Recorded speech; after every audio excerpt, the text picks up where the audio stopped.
یا علی مدد.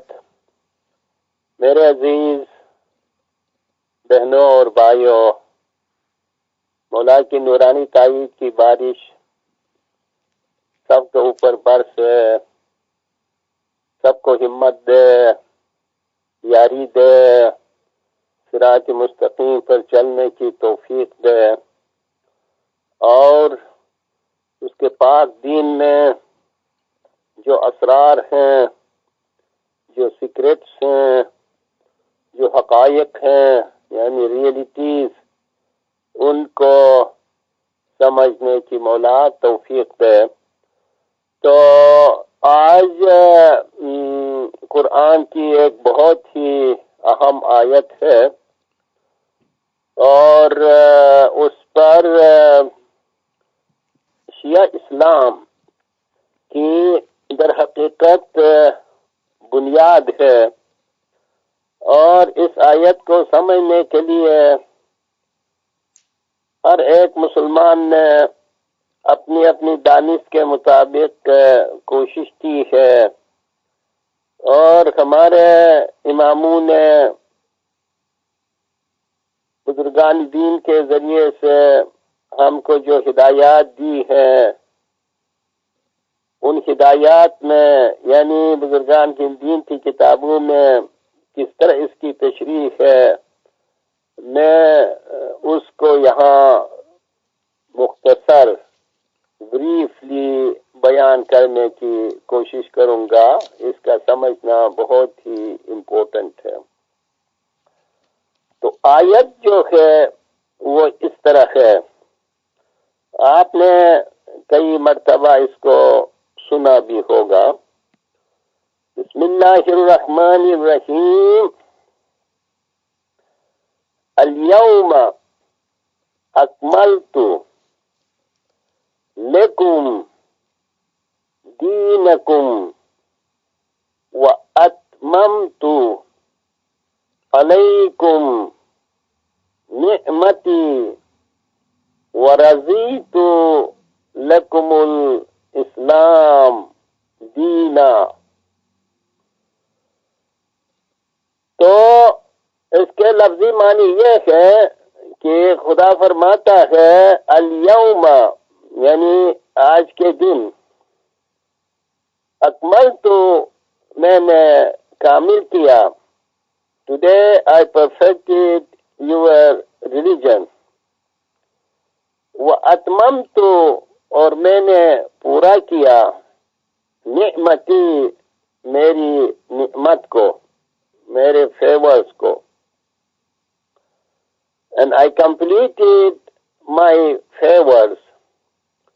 وَرَضِيتُ and I am pleased اور میں راضی ہوں، لَكُمُ الْإِسْلام دینا تمہارے دین کا نام اسلام رکھنے سے میں راضی ہوں، یعنی تمہاری جو دین ہے اس کا نام اسلام ہوگا یا اسلام ہے، اور یہ نام رکھنے سے خداوند علی اللہ فرماتے ہیں کہ میں خوش ہوں.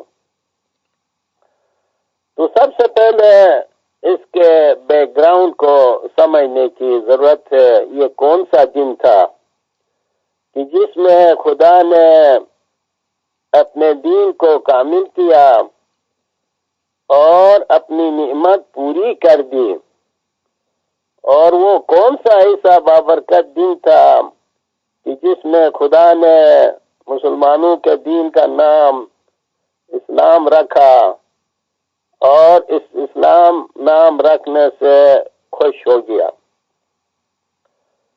تو عزیز بہنوں اور بھائیوں، تو اس کا بیک گراؤنڈ یعنی اس کا تاریخی پس منظر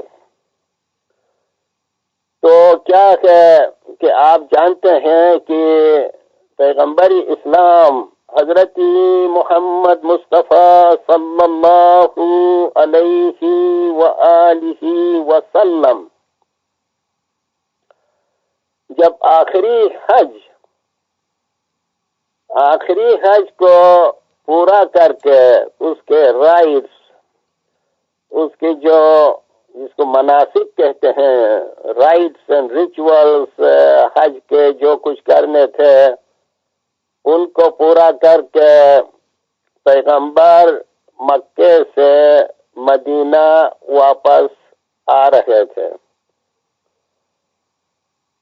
تو راستے میں خدا نے یہ بہت ہی مشہور آیت جو ہم اپنی دعا میں پڑھتے ہیں وہ نازل کر دی، اور آیت یہ ہے، بسم اللہ الرحمن الرحیم، یا ایھا الرسول بلغ ما انزل الیک من ربک وان لم تفعل فما بلغت رسالتہ۔ اے رسول، پہنچا دو وہ میسج جو تمہارے خدا کی طرف سے تجھے آیا ہے، نازل ہوا ہے۔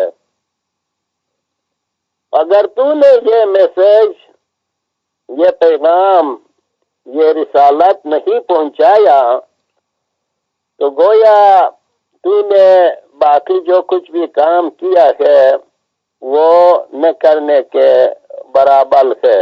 It is like null and void. O messenger, convey the message which you have received from your Lord to the people. If you didn't convey this particular message, this means that whatever struggle you have done in order to convey the teachings of Islam is nothing, becomes null and void without conveying this particular message. تو اس کے اندر آپ دیکھتے ہیں کہ ایک بہت بڑا message تھا، خاص میسج تھا، اور پیغمبر کو اس لیے بہت ہی ایمفیسس کے ساتھ فرمایا جا رہا ہے کہ اس کے اندر ایک اور آیت، اس کے اندر اس کی ہسٹوریکل بیک گراؤنڈ ہے۔ وہ آیت یہ ہے، اس کو آیہ یی ولایت کہتے ہیں۔ یہ آیہ یی ولایت جب نازل ہو گئی، انما ولیکم اللہ ورسولہ والذین آمنوا الذین یقیمون الصلاة ویؤتون الزکاة وهم راکعون۔ تو خدا فرماتا ہے، indeed your wali is Allah and his prophet, his messenger, and those mu'mineen who establish their prayers and they give zakat while they are in رکوع۔ تو خدا فرماتا ہے، اے مومنو، تمہارا دوست، تمہارا ولی اللہ ہے اور اللہ کا رسول ہے، اور مومنین میں سے وہ ہستیاں ہیں جو نماز کو قائم رکھتے ہیں اور رکوع میں ہونے کی حالت میں زکوٰۃ دیتے ہیں، رکوع میں ہونے کی حالت میں زکوٰۃ دیتے ہیں۔ تو اس میں خدا، یعنی اس میں ولی کے 3 کیٹیگریز ہوئے ہیں۔ ایک تو خدا ولی ہے مومنین کا اور مومنات کا، دوسرا ولی پیغمبر ہے، اور تیسرا ولی وہ حضرات ہیں جو نماز کو قائم کرتے ہیں، یعنی دعوت حق دیتے ہیں اور رکوع کی صورت میں زکوٰۃ دیتے ہیں، یہ رکوع کی حالت میں زکوٰۃ دینا اس کی بھی ایک ہسٹری ہے. تو یہ ہسٹری ود ان ہسٹری جو ہے، یہ تین آیتیں آپس میں انٹر کنیکٹڈ ہے. تو لوگوں نے پوچھا کہ یا رسول اللہ، اے رسول خدا، یہ خدا کے ولی ہونے کا تو ہمیں علم ہوا، پیغمبر کے ولی ہونے کا بھی علم ہوا، یہ جو تیسرا ولی ہے وہ کون ہے؟ وہ ولی جو نماز کو قائم کرتے ہیں اور رکوع کی حالت میں زکوٰۃ دیتے ہیں. اب دیکھتے ہیں اس آیت کا تعلق اس طرح ہے کہ جس طرح قرآن میں آیہ اطاعت ہے، اطیعوا اللہ و اطیعوا الرسول و اولی الامر منکم. یہاں پر بھی خدا کی شناخت ہے، رسول کی شناخت ہے، لیکن اولی الامر کی ظاہری شناخت نہیں ہے. اس ظاہری شناخت کے لیے پھر قرآن اور حدیث میں دیکھنا ہوگا کہ وہ کون سے حضرات ہیں جو اول الامر کے مرتبے پر ہیں، جن کو خدا نے اور پیغمبر نے اول الامر بنایا ہے. تو اسی طرح یہ آیت بھی ہے، یہاں خدا کا ولی ہونا معلوم ہے، پیغمبر کا ولی ہونا معلوم ہے، لیکن جو تیسری کیٹیگری ہے ولی ہونے کی، اس کا ظاہری طور پر معلوم نہیں، لیکن آیت کے اندر ایک اشارہ ہے. ظاہری اشارہ یہ ہے کہ وہ حضرات ہیں کہ جو رکوع کی صورت میں زکوٰۃ دیتے ہیں.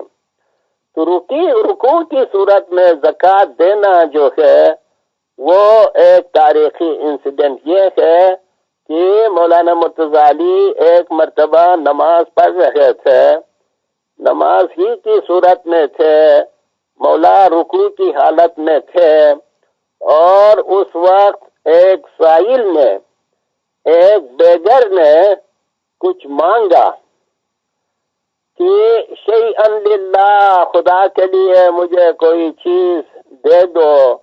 تو اس وقت کہتے ہیں کہ مولانا مرتضی کے ہاتھ میں ایک رنگ تھی، انگوٹھی تھی. تو مولانا نے اشارے سے اس کو اشارہ کیا اپنی انگلی سے کہ وہ مولا کی مبارک انگلی سے وہ رنگ یعنی انگوٹھی نکال کر لے جائے. تو سائل انگوٹھی نکال کر لے گیا. اس کے بعد یہ آیت نازل ہوئی. تو اس کا مطلب یہ ہے کہ جو تیسری کیٹیگری جو ہے ولی ہونے کی، وہ وہی اولی الامر ہیں کہ جو خدا کے دین میں جو احکام ہیں، جو اوامر ہیں، جو نواہی ہیں، جو کام کرنے کے ہیں، جو نہ کرنے کے ہیں، ان کی جو تعلیم دیتے ہیں، وہی حضرات جو ہیں وہ ان کے ولی ہیں. تو قصہ مختصر یہ ہے کہ خدا تک ڈائریکٹ کسی کا ایکسس نہیں ہے. پیغمبر جسمانی طور پر دنیا میں نہیں ہے، دنیا سے چلے گئے ہیں، اور انسانی اعمال کے اوپر جو گواہ ہیں، جو حاضر اور ناظر ہیں، جو شہید کے طور پر دنیا میں ہیں، گواہ کے طور پر، وہ حضرات ہیں جو ولی ہیں. یعنی وہ حضرات جو نماز کو قائم رکھتے ہیں اور رکوع کی صورت میں زکوٰۃ دیتے ہیں، یہی حضرات اصل میں مومنین کے ولی ہیں، اور ان کی اطاعت مومنین مومنات پر فرض ہے. جب یہ آیت اتری تو لوگوں نے پیغمبر سے عرض کیا یا رسول اللہ، ہم جانتے ہیں کہ ہمارا ولی اللہ ہے اور اس کا رسول ہے، اور یہ حضرات جو نماز کو قائم رکھتے ہیں اور رکوع کی صورت میں زکوٰۃ دیتے ہیں، یہ جو ولی ہیں یہ حضرات کون ہیں؟ اس کی ہمارے لیے آپ جو ہے وضاحت کیجئے، اس کو ایکسپلین کر دیجئے، کیونکہ آپ ہی نے ہمیں بتایا جب خدا نے فرمایا اقیم الصلاۃ، نماز کو قائم کرو، تو آپ نے ہمیں سکھایا کہ کس طرح نماز قائم کرنا ہے، کس طرح اذان دینا ہے، کس طرح کھڑا ہونا ہے، کس طرح قیام کرنا ہے، رکوع کرنا ہے، سجدہ کرنا ہے، اس کے بعد سلام پھیرنا ہے، اور نمازیں کتنی ہے، ہر نماز میں کتنی رکعتیں ہیں، ان تمام کی تفصیل قرآن میں نہیں ہے، تو نے ہمیں ان کی تفصیل بتا دی۔ اسی طرح جب خدا نے فرمایا وَآتُوا الزَّکَاۃَ، زکوٰۃ دے دو، تو اس وقت پھر آپ نے ہمیں ایکسپلین کیا کہ زکوٰۃ سونے پر کتنی زکوٰۃ دینی چاہیے، چاندی پر کتنی زکوٰۃ، اونٹوں سے کتنی زکوٰۃ، گائے کی کتنی، بھیڑوں کی کتنی، and so on and so forth.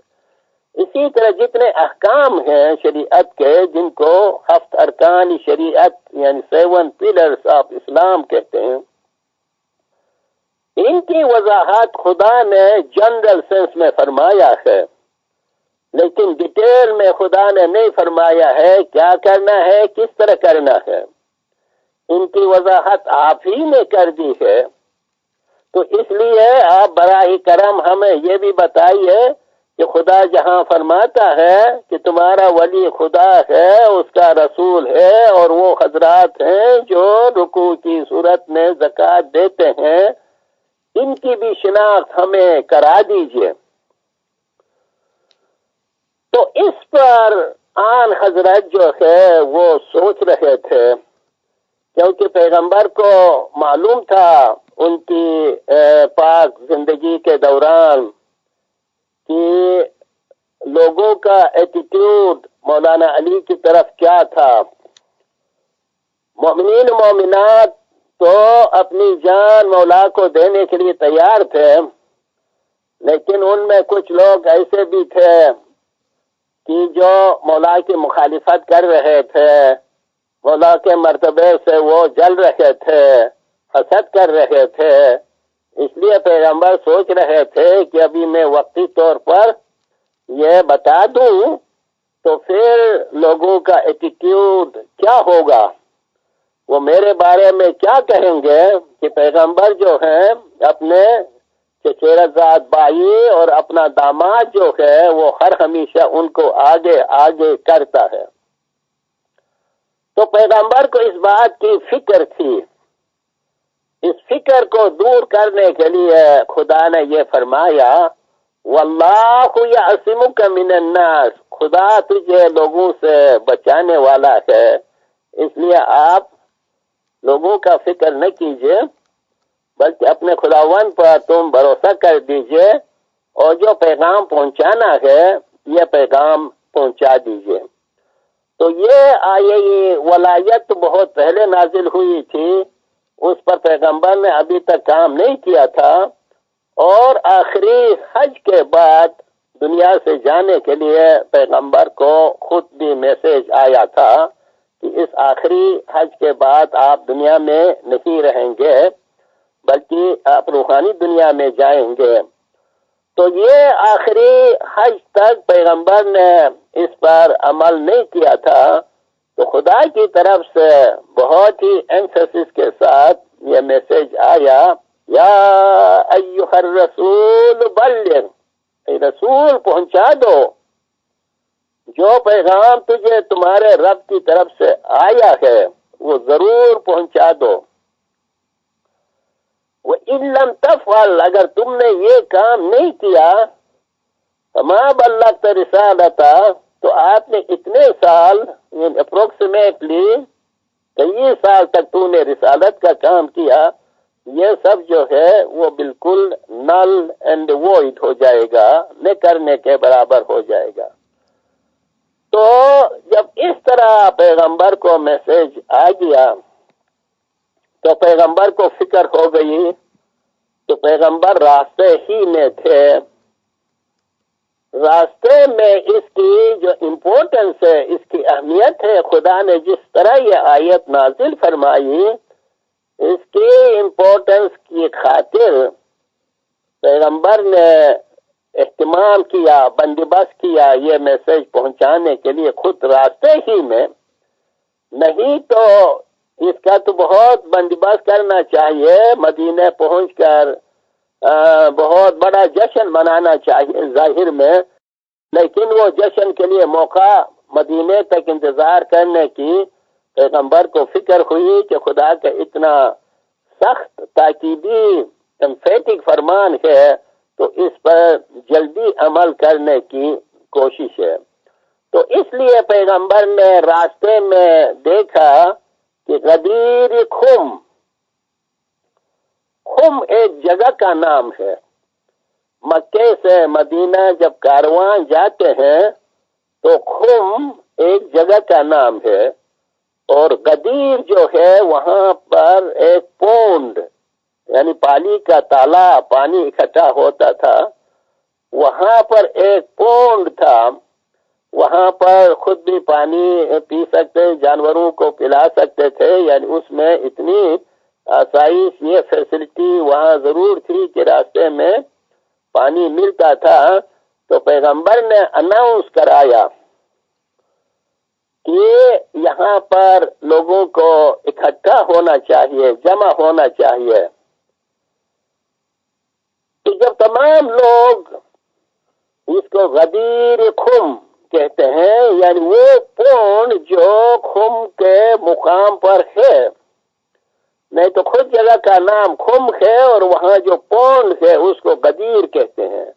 اب دونوں مل کر اسلام میں ایک ٹیکنیکل نام بن گیا ہے، ہسٹوریکل ٹیکنیکل نام، اس کو ہم غدیر خم، اور شیعہ اسلام میں اس کی بہت بڑی امپورٹنس ہے۔ تو جب یہاں پر پیغمبر کا کاروان اکٹھا ہو گیا تو وہاں پر پیغمبر نے اونٹوں کے جو سیڈلز تھے ان سب کو جمع کر کے پیغمبر نے ایک وہاں پر تخت بنوایا، آج کل کے لحاظ سے چھوٹا سا تخت بنوایا، ایک منبر بنوایا وہاں پر، اور مولانا مرتضی کا ہاتھ پکڑ کر اس منبر کے اوپر چڑھ گئے۔ اس سے پہلے یہ نقطہ ضروری ہے، پیغمبر منبر پر چڑھ گئے، اس سے پہلے کہ مولا نے منبر پر یہ اناؤنس کیا کہ من کنت مولاہ فہذا علی مولاہ، جس کا میں مولا ہوں، جس کا میں ماسٹر ہوں۔ مولا اصل میں اس ذات کو کہتے ہیں جو مومنین مومنات کے جان، مال، اولاد سب کا مالک ہوتا ہے۔ پیغمبر کو ان کے مال، ان کی جان، ان کی اولاد پر خود ان سے پیغمبر کا زیادہ ان کے اوپر حق ہوتا ہے۔ مولا ایک ایسی ہستی کو کہتے ہیں،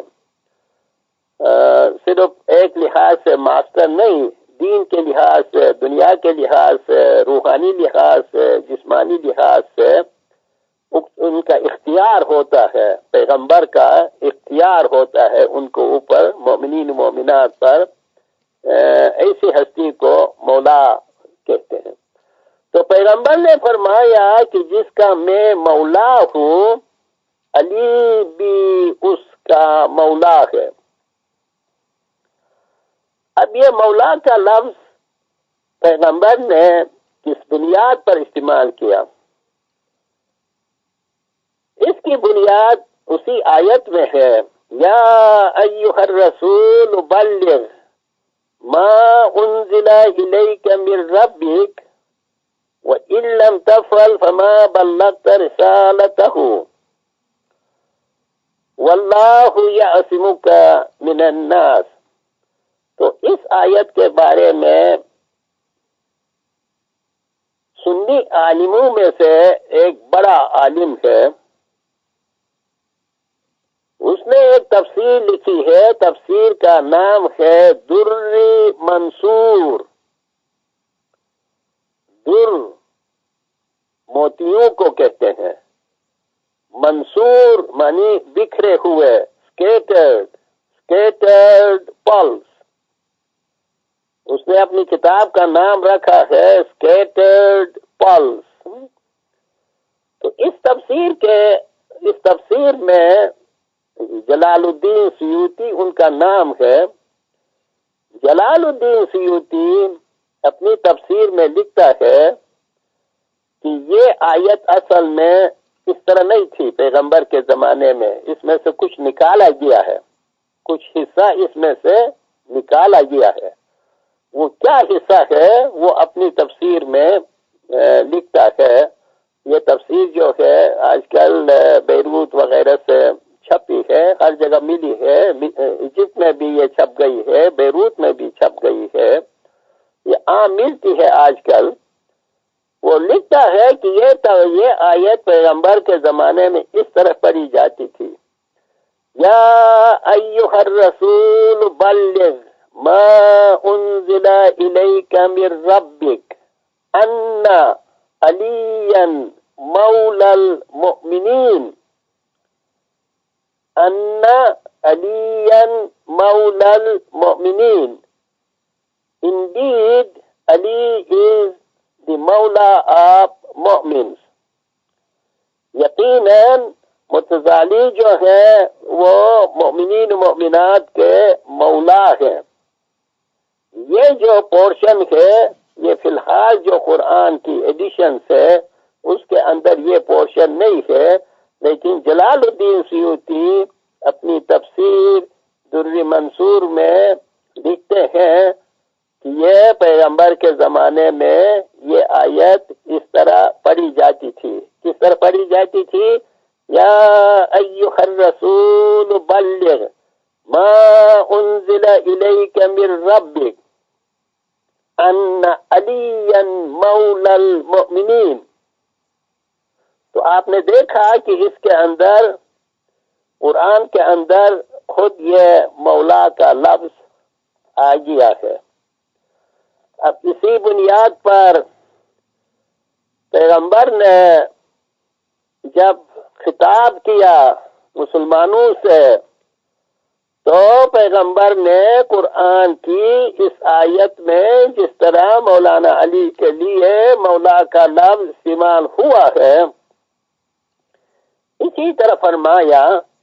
پیغمبر تو پہلے سے مولا تھے، لیکن پیغمبر کے بعد بھی تو کسی کو ہونا چاہیے جو مومنین مومنات کی رہنمائی کرے، ان کو دین اور دنیا میں کس طرح زندگی گزارنی ہے یہ راستہ بتا دے.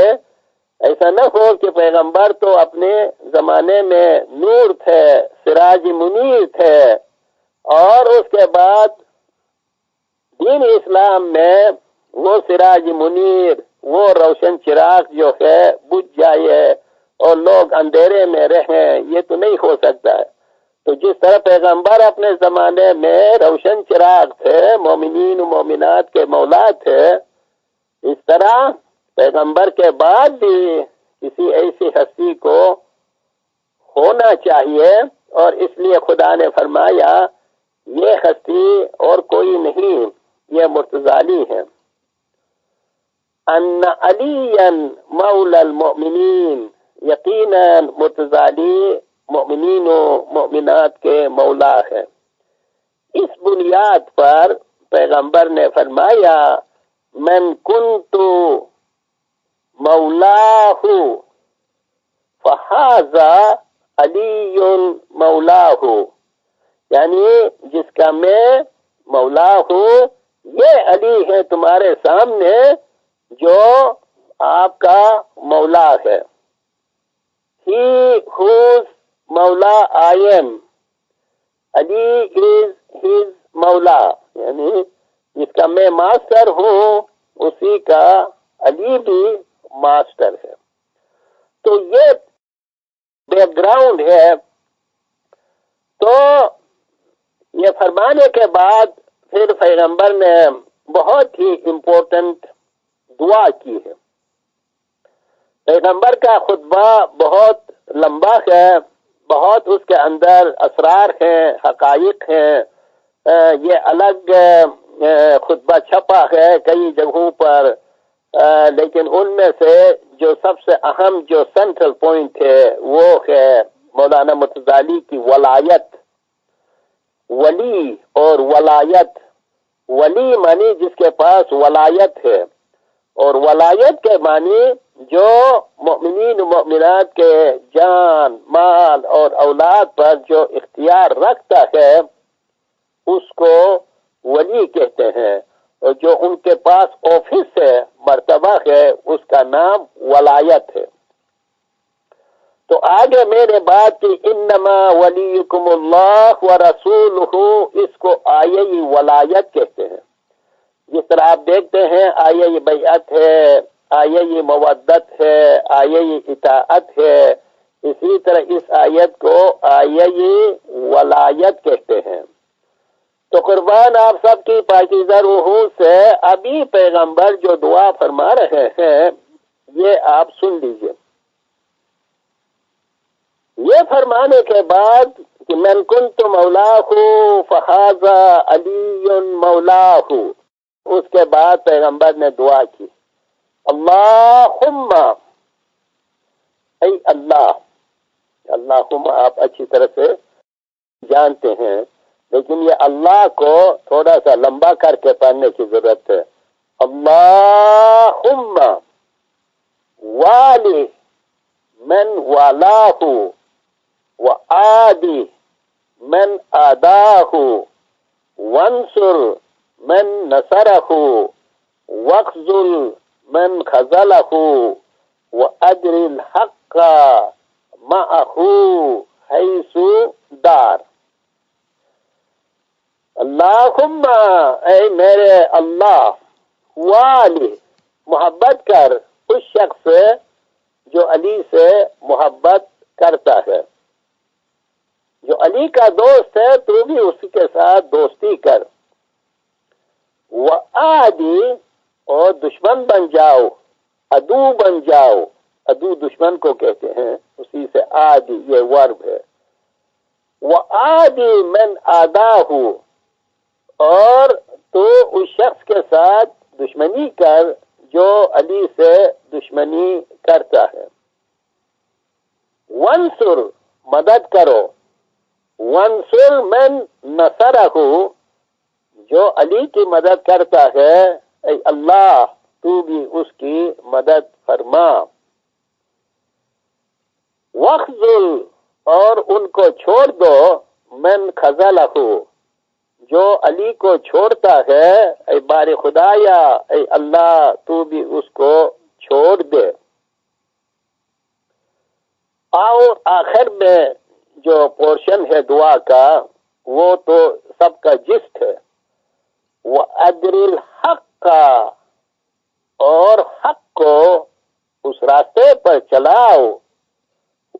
وَأَدْرِ الْحَقَّ مَعَهُ حَيْثُ دَارَ، اور حق کو علی کے ساتھ ساتھ چلاؤ، یعنی جس راستے پر علی چلتا ہے اسی راستے پر حق بھی چلتا جائے. تو یہ بہت ضروری چیز ہے، یہ ضرور آپ یاد رکھیے. خاص کر یہ پورشن صاحب نے آج کل قرآن کی آیتیں، کلیات قرآن یاد کرنے پر زور دیا ہے، اور یہ بھی ایک بہت بڑا کلیہ ہے. وَأَدْرِ الْحَقَّ مَعَهُ حَيْثُ دَارَ، اور حق کو ان کے ساتھ ساتھ چلاؤ، پھراؤ. جس راستے پر علی پھرتا ہے علی کے ساتھ ساتھ حق جو ہے اس کے پیچھے پیچھے چلتا جائے. اور یہ امامت کا بہت بڑا اصول ہے. آج ہمارے کچھ نادان اپنے اسماعیلی بھائی بھی یہ باتیں کرتے ہیں کہ امام یہ کام کیوں نہیں کرتا ہے، امام یہ کام کیوں نہیں کرتا ہے، اس کو یہ کرنا چاہیے، اس کو وہ کرنا چاہیے. تو آپ بھی کبھی کبھار ایسے لوگوں سے ملتے ہوں گے. تو ایسے حضرات جو ہیں وہ دین کی جو بنیادی باتیں ہیں، جو اسینشل اور فنڈامنٹل باتیں ہیں دین کی، ایسی باتوں سے وہ لوگ آگاہ نہیں ہے، باخبر نہیں ہے. یہ ہم لوگوں کا کام ہے. خداوند نے ہمیں اتنا عظیم علم سے نوازا ہے، تو ہمیں شکر گزاری کے ساتھ یہ پاک علم ہمارے بھائی بہنوں کو پہنچانا ہے، تاکہ وہ اس طرح غلط فکر کرنے کی طرف نہ جائے. ایسی غلطی میں کوئی پڑا ہے تو اس کو سیدھا راستہ دکھانے کی ضرورت ہے. تو ایسا نہیں ہے کہ حق پہلے سے کوئی چیز موجود ہو اور پھر امام یا پیغمبر اس کے پیچھے چلے، ایسی بات نہیں ہے. حق جو ہے وہ پیغمبر کی اپنی ذات ہے، پرسنالٹی ہے اپنے زمانے میں، اور پیغمبر کے بعد امام کی ذات ہے. امام کے ذات کے ساتھ حق جو ہے وہ ایک حقیقت ہے جو ملی ہوئی ہے، کہ جس طرح پیغمبر نے فرمایا الحق مع العلی وعلی مع الحق، علی مع الحق والحق مع علی. علی جو ہے وہ حق کے ساتھ ہے اور حق جو ہے وہ علی کے ساتھ ہے. یعنی حق اور علی کوئی دو الگ الگ چیزیں نہیں ہیں، کہ جس طرح آپ کے پاس ایک گلاب ہے، ایک روز ہے، روز الگ اور اس کی خوشبو الگ نہیں ہوتی ہے. یہ مثال بہت اچھی ہے، آپ اس کو ضرور یاد کیجئے. روز گلاب کا جو پھول ہے، ایسا تو نہیں ہے کہ گلاب کا پھول الگ ہے اور اس کی خوشبو الگ ہے. تو گلاب اس لیے گلاب ہے کہ اس کی خوشبو بہت اچھی ہے، اور اس اچھی خوشبو کا وجود کہاں سے ہے؟ گلاب سے ہے. اس لیے آپ دونوں کو الگ نہیں کر سکتے ہیں. اس لیے صاحب نے فرمایا ہے حق شناس از مرتضی شو یاد حق جو بو تراب. حق شناس از مرتضی شو، مرتضی سے، علی مرتضی سے حق کو پہچاننے کی کوشش کرو. یا تو مرتضی سے حق کو پہچانو، آفتاب از نور جو یا نور را از آفتاب. اگر آپ کو سورج کی حقیقت معلوم کرنی ہے تو آپ روشنی کی طرف دیکھو، تو جو روشنی کا سورس ہے اسی کا نام سورج ہے. حق شناس از مرتضی شو یا ز حق جو بو تراب، آفتاب از نور جو. آفتاب کیا ہے، سورج کیا ہے، اس کی آپ کو پہچان چاہیے. تو جب دن نکلتا ہے، روشنی پھیلتی ہے، روشنی جہاں سے پھیلتی ہے سمجھ لو کہ یہی سورج ہے. یا تو دوسرے معنی میں یا نور را از آفتاب. اگر نور کو پہچاننے کی آپ کو ضرورت ہے تو پھر آپ سورج کی طرف دیکھو، وہاں سے جو کچھ آپ کے سامنے آ رہا ہے اسی کا نام نور ہے. تو یہ دو مثالیں نیچر سے ہیں، جو نیچر کی مثالیں ہیں بہت ہی ایفیکٹو ہوتی ہیں. تو حق اور مرتضی جو ہے، مرتضی جہاں ہے وہ جو فرماتا ہے، وہ جو کرتا ہے، اسی کا نام حق ہے. اور اگر حق کو دیکھنا ہے کہ حق کا سورس کیا ہے، کہ دنیا میں ہر للو پنجو سے حق کا کام نہیں ہوتا ہے. حق کے لیے دنیا میں ایک انسانی کامل کی ضرورت ہوتی ہے. جو خدا اپنے علم کے ساتھ اپنے نور کے ساتھ دنیا والوں کے لیے بھیجتا ہے اس کا نام حق ہے۔ تو حق اور متضالی، یعنی متضالی مطلب زمانے کا امام جو علی زمان ہے، اگر آپ حق کیا ہے یہ جاننا چاہتے ہیں تو زمانے کے امام کی طرف دیکھو، وہ کیا فرماتا ہے، وہ کیا کرتا ہے، کس طرح لوگوں کی ہدایت کرتا ہے، تو اسی سے آپ کو حق کی پہچان ہوگی۔ تو قربان جائیں، تو اس لیے پیغمبر نے فرمایا، دعا کی آخر میں کہ باری خدایا وَأَدْرِ الْحَقَّ مَعَهُ حَيْثُ دَارَ، اور حق کو علی کے ساتھ ساتھ پھراتے جاؤ، اور جس راستے میں علی چلتا ہے حق خود بخود علی کے ساتھ چلتا جائے گا۔ حق علی سے جدا ہو کر اس کا کوئی وجود نہیں ہے، حق علی سے جدا ہو کر حق کا کوئی وجود نہیں ہے، اس کا کوئی ایگزسٹنس نہیں ہے۔ تو یہ بہت بڑا پرنسپل ہے امام شناسی کے لیے، اور امام شناسی سے آگے بڑھ کر قائم شناسی کے لیے۔ تو جو ہمارے بھائی بہن ان اصولوں کو نہیں جانتے ہیں ان کو سکھانے کی ضرورت ہے کہ آپ نے اگر امام کو تسلیم کیا ہے، بیعت کیا ہے، تو کس بنیاد پر آپ نے بیعت کیا ہے۔ یہ نہیں کہ آپ امام کو سکھا دیں، بلکہ اس لیے ہم نے بیعت کی ہے کہ زمانے کے امام ہمیں کیا سکھاتے ہیں، ہمیں کیا تعلیم دیتے ہیں۔ تو الغرض میں وہ بات کرتا تھا، الیوم اکملت لکم دینکم واتممت علیکم نعمتی ورضیت لکم الاسلام دینا۔ یہی جلال الدین سیوطی، جس کا میں نے ابھی نام لیا، اور جس میں یہ آیت کے بارے میں جو ہم دعا کے تیسرے حصے میں پڑھتے ہیں اس کے بارے میں لکھتا ہے کہ یہ فریز جو ہے، یہ جملہ جو ہے نکالا گیا ہے، ان علی مولا المؤمنین، یہ نکالا گیا ہے۔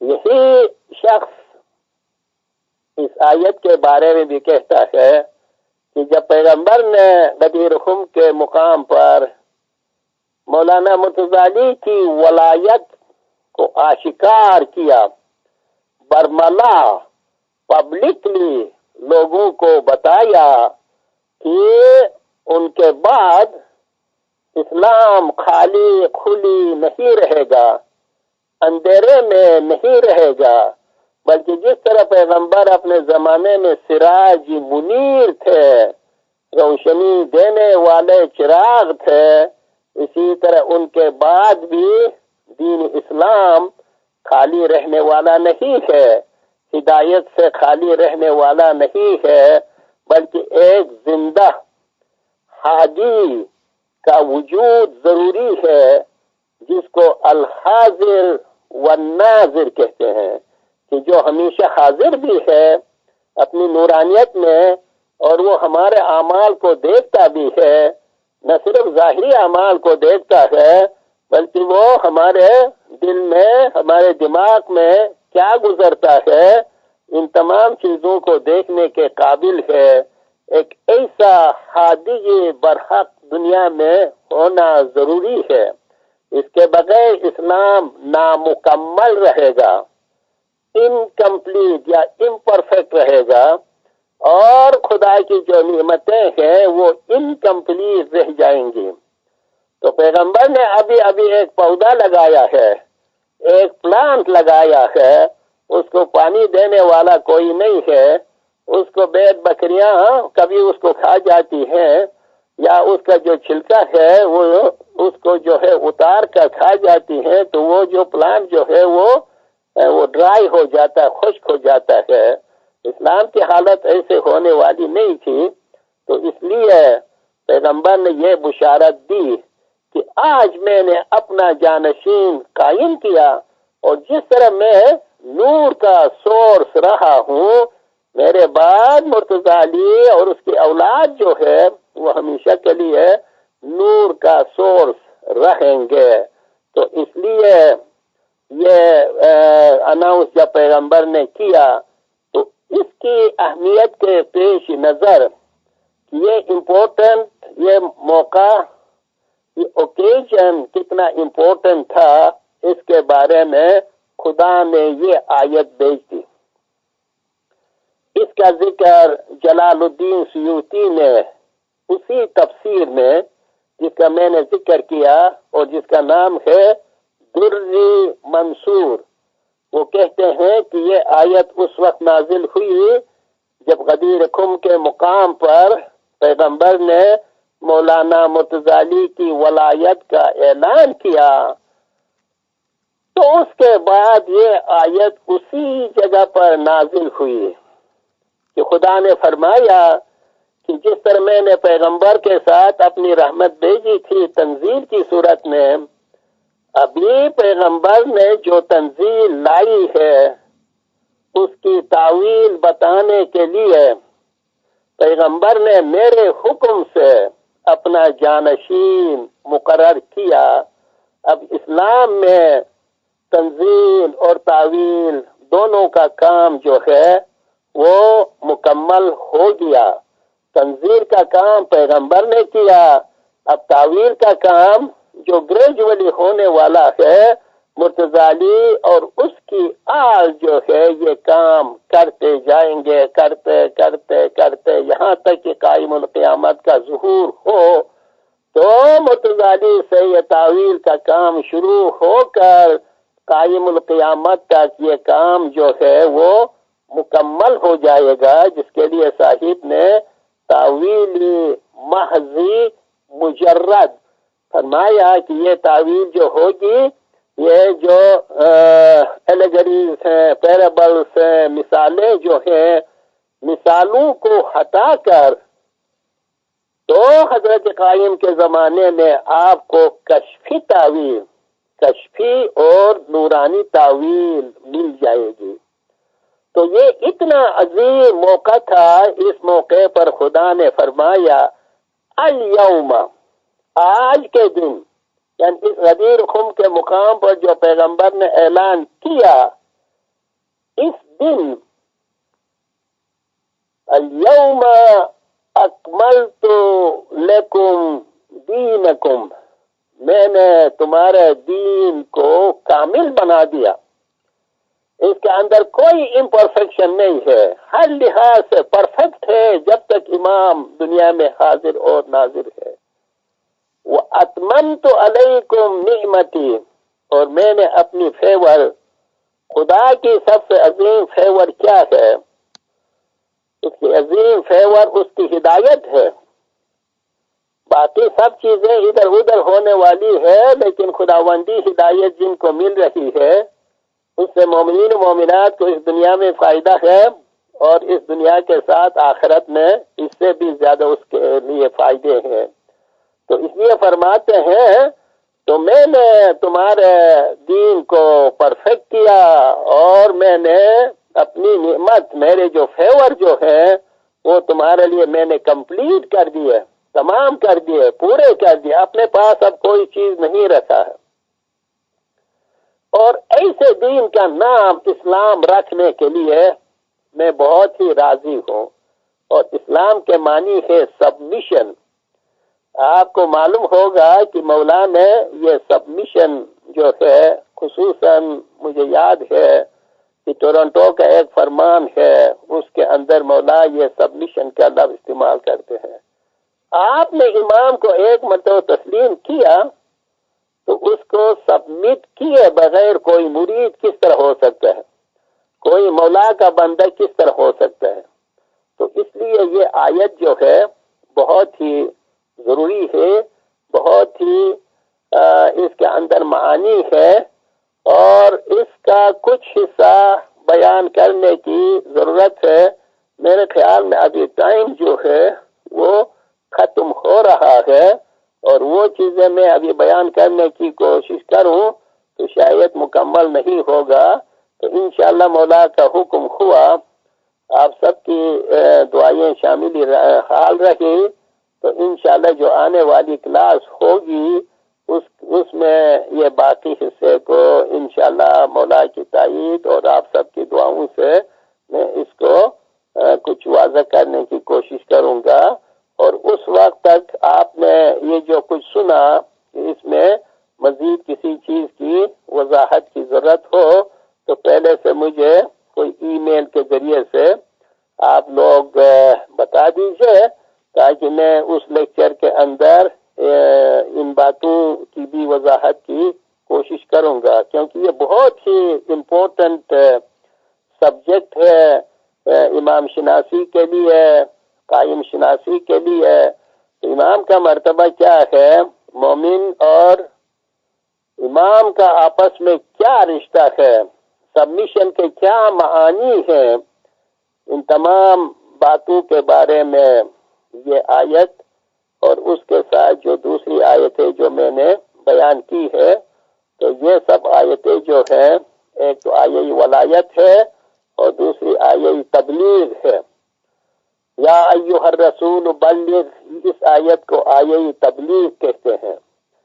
انما ولیکم اللہ ورسولہ، یہ آیہ ولایت ہے، اور یہ دعا میں جو پڑھتے ہیں اس کو ہم آیہ تبلیغ کہتے ہیں۔ اور یہ جو آیت آخری آیت ہے، الیوم اکملت لکم دینکم واتممت علیکم نعمتی، اس کا ٹیکنیکل نام ہے اکمال الدین۔ اکمال، آئی کے ایم اے کے اوپر شاپو پھر ایل، اکمال، پھر یو، پھر double D I N, I کے اوپر شاپو، اکمال الدین، پرفیکشن آف ریلیجن، و اتمام النعمہ، I T M A M, آخری اے پر شاپو، پھر ایم کے بعد یو این، اتمام، پھر ہائفن نعمہ، این آئی ایم، پھر اپوسٹروفی ایچ، نعمہ، نعمت یعنی اکمال الدین و اتمام النعمہ۔ یعنی اس آیت میں اس حقیقت کی طرف اشارہ ہے کہ دین مکمل ہونے اور خدا کی نعمت کمپلیٹ ہونے کے کیا معنی ہے، تو کس صورت میں دین مکمل ہو گیا اور کس صورت میں خدا کی نعمت جو ہے وہ کمپلیٹ ہو گئی۔ قربان آپ سب کی پاکیزہ روحوں سے مولا خداوند ہم سب کو ہمت دے، یاری دے، دستگیری فرمائیے، حقائق کو سمجھنے کے لیے مولا چشم بصیرت اور تائید سے سب کو نوازے، اور بہت بہت شکر گزاری تو آپ سب نے بولنے کے لیے موقع دیا، اور انشاءاللہ باقی حصہ مولا کو حکم ہوا، اس کی تائید آپ کی دعا شامل حال رہی تو باقی اس میں عرض کرنے کی کوشش کی جائے گی۔ یا علی مدد قربان، یا علی مدد۔